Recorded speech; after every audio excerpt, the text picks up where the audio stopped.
Good morning and welcome to SimWorld today on this Monday edition, Monday, December 16th. Good morning. I am Marsh and I'm joined by one and only Rick Blaze. Good morning, Rick. How are you? Yo, Monday morning, we're gonna put some paint where it ain't. Texas looking good.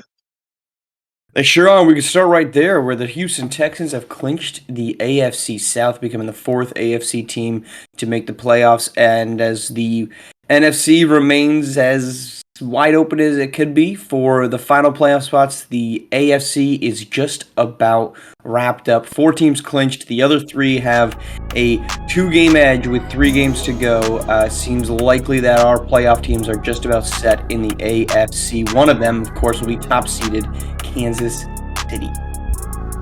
Yeah, I don't think the leaders of the divisions whose clinch is a surprise in this division. Kansas City has been the magic men finding magical ways to win, although Patrick Mahomes looked like he got a little dinged up. But yeah, my Texas took care of business thanks to a Colts loss. Thank you, Jonathan Taylor. We appreciate that. We're just handling business, and we're just looking forward to taking on Baltimore, taking on KC. Baltimore is a big task, but KC, I think we got them in the bag. So, yeah, congratulations to the Texans and all the winners for the clinching the playoff berth right now. So sorry about the Jaguars, Marsh. You got to throw that in there. I mean, they've been dead since week 3, so no apologies necessary. Yeah, so top four clinched. I think the most unentertaining part about the AFC is that where we sit right now. You've got the Broncos and the Chargers, who are the 6 and 7 seeds. The Chargers are 8 and 6. Behind them are the Indianapolis Colts, the Miami Dolphins, and the Cincinnati Bengals. Those are the only 3 teams mathematically still alive to potentially make the playoffs. The rest of the AFC has been eliminated, which is a very stark difference than if you go over to the NFC, where you have Yeah. all the way down to the 13th seeded New Orleans Saints. Now, again, are the Saints going to make it at 5 and 9? No. I mean, the Saints quarterback situation, I mean, Derek Carr isn't a great option, but my goodness, when it's anybody but, that team is a tough team to watch. But the AFC, like I said, it's pretty much locked up, and you would have zero confidence, at least I would, that the Colts are going to make a comeback, that the Dolphins are going to make a No. comeback.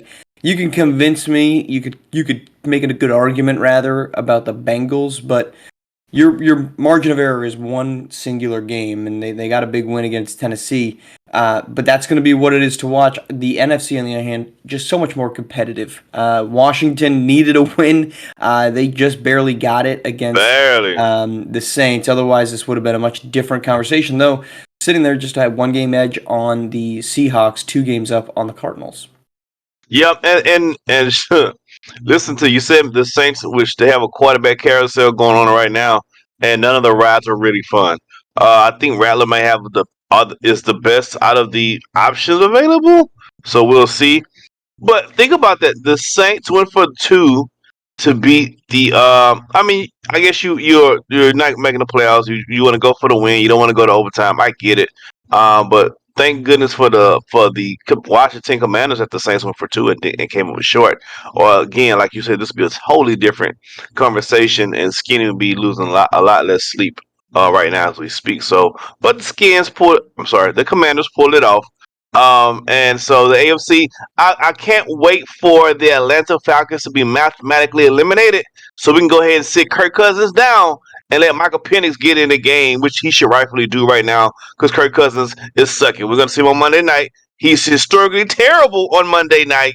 So again, I can't wait till the Falcons are mathematically eliminated so the real quarterback can stand up in Michael Penix Jr. Well, speaking of playoff teams, let's head to another absolute showdown that involved the Buffalo Bills, and that would be a 48-42 win by the Bills over the Lions. Offensive showcase would be an understatement. 494 yards passing for Jared Goff and 5 touchdowns. Josh Allen threw for 362. The fourth quarter alone accounted for 34 combined points. This was a potential Super Bowl preview because you got 2 teams that are number 2 in their respective conferences. Any takeaways there, Rick, from a very entertaining football game? I think some of the rabbit's foot for the Lions that was going for them earlier this season is kind of going out the door. I think their coach uh he calls like he's still a player at times. He makes emotional calls for the Lions and not necessarily the smartest technical calls for as a coach. But I want to really talk about the quarterback for the Bills. This Josh Allen guy is he's all world. I didn't have that much hype for the Bills coming to the season like other people did. They lost players. I thought they was going to be a middle of the road team, to be honest with you. But man, Josh Allen, if they want to give him the MVP today, I couldn't be mad at that at all. He's playing crazy good. He's looking like a video game out there.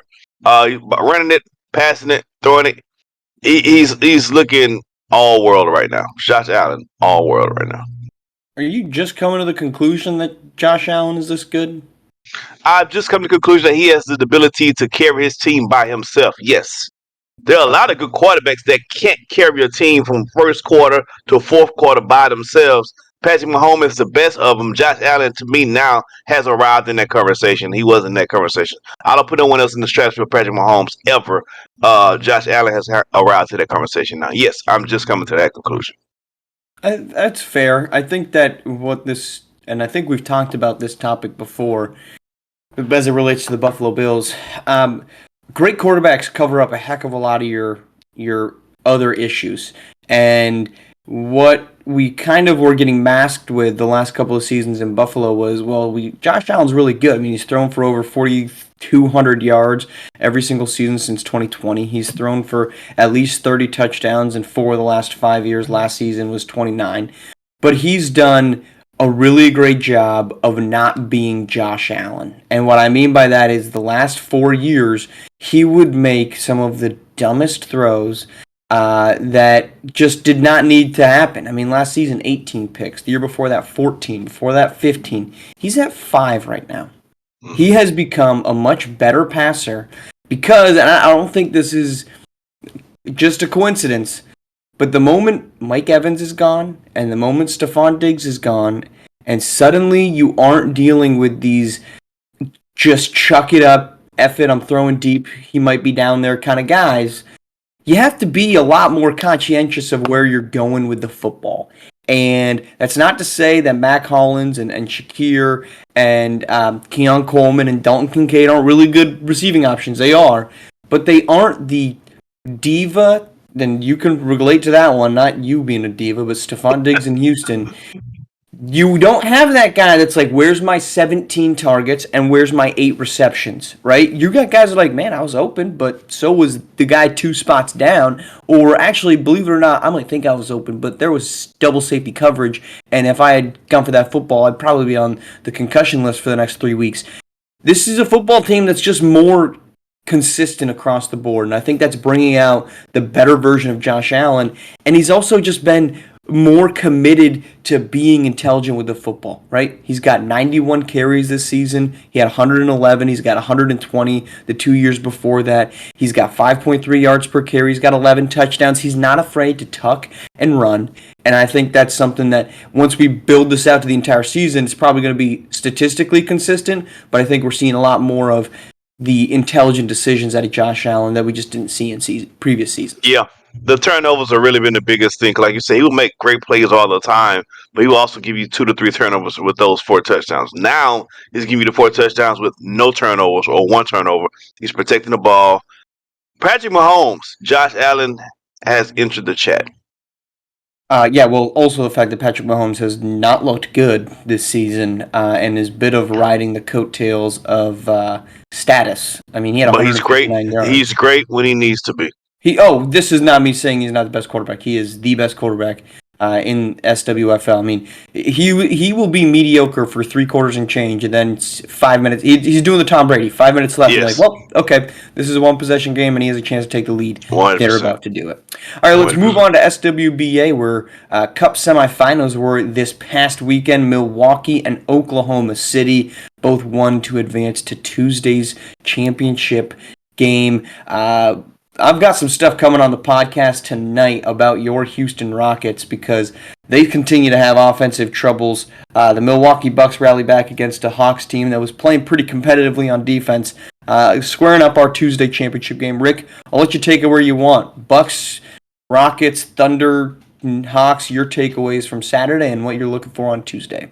My Rockets did what they were supposed to have done defensively. Again, like you said, they just haven't quite found some consistency on the offensive side. Shout out to OKC, who dug deep, got the win. Shea Gilgeous got it going in the second half. We held him to 4 points in the first half. He got at a certain point in time. He's kind of got it going late. And so I think it's gonna be a good matchup with the Bucks and the OKC Thunder. In this finals matchup. But I wasn't a big NBA Cup fan when they first started this whole shindig. But now it's kind of growing on me. I think it's starting to let some teams who may or may not be in the running for the championship get a chance to see them get a spotlight in a playoff atmosphere type of deal. And I think that's what the NBA was, SWBA was going for. So I do like that I like this format, and I wasn't the biggest proponent for this format going into it. It was kind of silly, a bunch of silly rhetoric. I thought, but the SWBA has done a really good job of bringing a lot of spotlight on teams like the Hawks, on teams like the Rockets, who are up and coming. Probably not going to be fighting for the championship this season, but they got some spotlight, some attention, some good positive attention their way. Should be a good game against the Bucks and OKC. I'm going to go with the guys that knocked us out, so I'm going to go with OKC. Well, I know how they could fix the SWBA Cup, and I'm not gonna say right now because it's called a tease, and you have to listen to the podcast. But I know how they could fix it. But that being said, it was no surprise that the Bucks won. No surprise at all because the Bucks' pathway in the Eastern Conference was much simpler. They were the team with the most status. They should most definitely have been the team that was advancing when you look at who they were facing at every single step of the way. Oklahoma City, I think this is huge for them because I think every opportunity you can to play impactful basketball games matters for a young team, and they got the playoff experience last season. The disappointing loss to the Mavericks, that set themselves up for, we know that there's another step we have to take, and I think what they're doing right now in the Cup is showcasing, all right, these are games that matter. These are games with higher intensity, with more eyeballs on us. We need to be playing at a higher level, and let's understand what that higher level feels like. And that's what they did. And they went up against a good basketball team who has a really great defensive group, but completely lacks offensive weapons. And they were able to figure out ways to win and make those types of adjustments. That's not easy to do in the middle of a basketball game, but it's even harder to replicate the playoff environment during the regular season. And that's what the Cup is doing, is it's replicating playoff environments during the regular season. I think that's a good thing for Oklahoma City. And I think you're seeing, while some of these teams, like the Warriors, like the Celtics, like the Nuggets, they're benefiting from days off. I think a team like Oklahoma City, who's young, is benefiting from playing meaningful basketball games in the middle of December, which does not happen in any other environment. Absolutely. I agree. 100%. All right, let's pivot on to the last spot, and that would be the Heisman Trophy winner, and that's going to be the two-way phenom of Travis Hunter taking home the Heisman. I think it's the first non-quarterback in 5 seasons, I believe, to win the Heisman. It could be longer than that, but Travis Hunter is your Heisman Trophy winner. Your opinion here, Rick. Look, I think any other year, Janty wins it. Any other year, Janty wins it. His stats were that incredible from a running back position. But when you got what Travis Hunter did this year on both the offense and defensive side, I haven't seen, I guess some may say Charles Woodson, but I haven't seen a player in the college football who dominates as much as he's dominated on both sides, who plays as much as he plays on both sides. The guy plays like 97, 98% of all total snaps, both offensively and defensively. That is insane. He's playing. He's acting. You know when you play Madden and you can put your wide receiver back in the day. You put the wide receiver on defense too. Or I should put like Ray Lewis at running back. This is video game stuff when you put guys in multiple positions and just run up the stats. He's doing that in real life, in real time. Any other season, Genty is the Heisman, but not this season. Travis Hunter has deserved it just off play clock alone and minutes played. He's deserved it. He's the number one guy on the defensive side on the corners, and he's also the number one guy on receiving the ball at wide receiver. Is he going to work it in the SWFL? Probably not. I don't see him play that many possessions. Because the risk of injury, these big boys out here. These are big boys in the SWFL. But at least for the college football season, it was very entertaining. Shout out to Travis Hunter. Very well deserved. He's done. He's done what somebody else is probably not going to do for another decade. What Genty's done is probably going to get done within the next 5-7 years. I am very happy that somebody that's not on the offensive side of the football, and I know Travis Hunter is 50% on the offensive side of the football, but if this is the win we need to take, this is the win we need to take.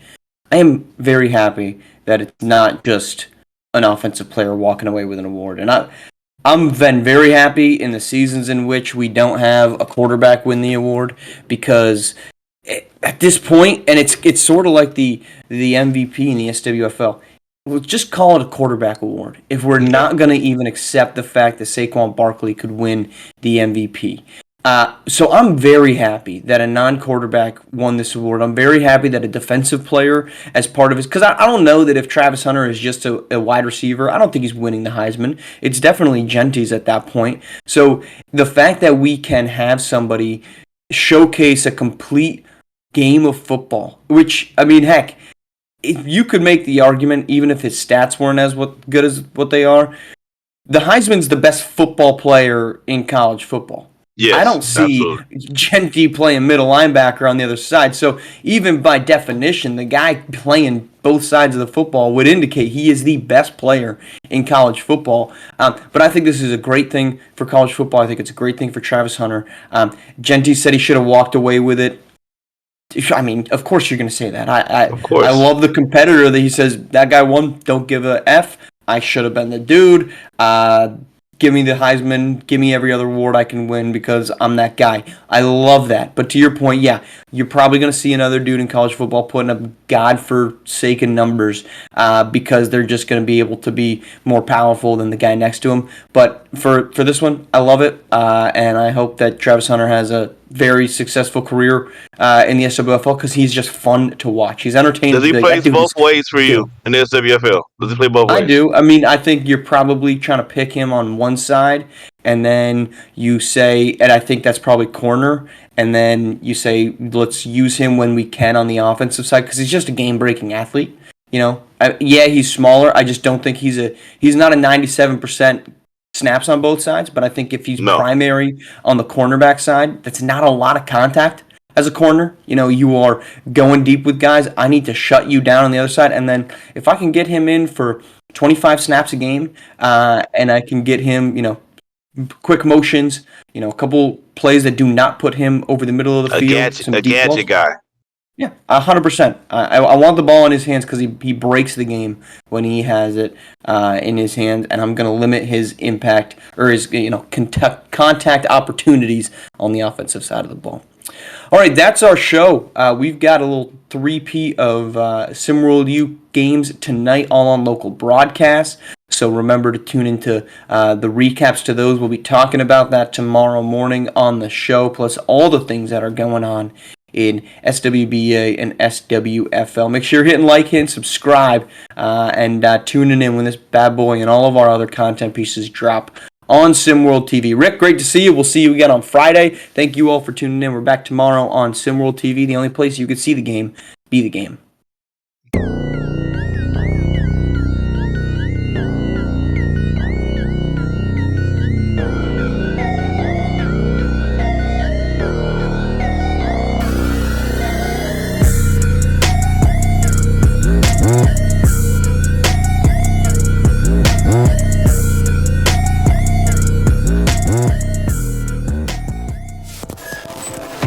This has been a presentation of SimWorld Sports.